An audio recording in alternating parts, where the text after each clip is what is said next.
Geometrical method हमें ये कहता है कि आपको स्क्वायर रूट 3 किस तरह मिलेगा।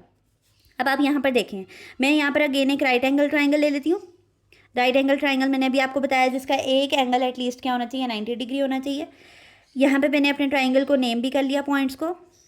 अब अगर मैं यहाँ पर अपना बेस 1 ले लूँ, ठीक है, और जो हाइपोटेनस है वो मैं 2 ले लूँ, तो मैं देखती हूँ कि मेरे पास क्या रिजल्ट आएगा।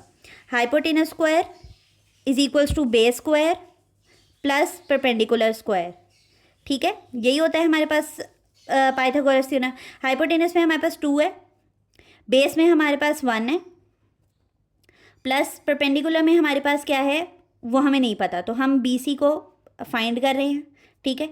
2 का स्क्वायर क्या होता है 4, 1 का स्क्वायर 1 होता है।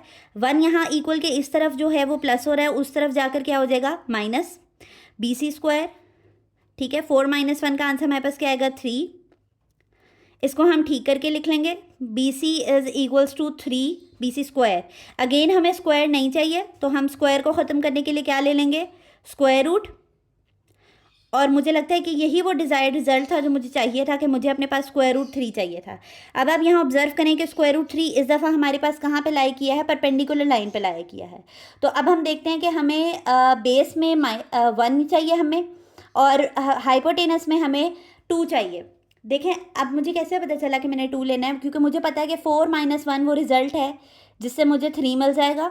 और जब मैं 3 के ऊपर मुझे स्क्वायर रूट चाहिए होगा तो वो तो ऑब्वियसली मैं स्क्वायर ले कटवाने के लिए लूँगी, ठीक है। तो मुझे 4 - 1 चाहिए था, तो 4 से मुझे पता चला कि मुझे 2 वैल्यू लेनी चाहिए, और -1 का मतलब है कि ये मैंने मॉड किया है इसको, ठीक है। मॉड समझते हैं ना आप लोग, के मॉड में हमारे पास मॉड एक ऐसा फंक्शन होता है जो कि नेगेटिव वैल्यूज़ को पॉजिटिव कर देता है।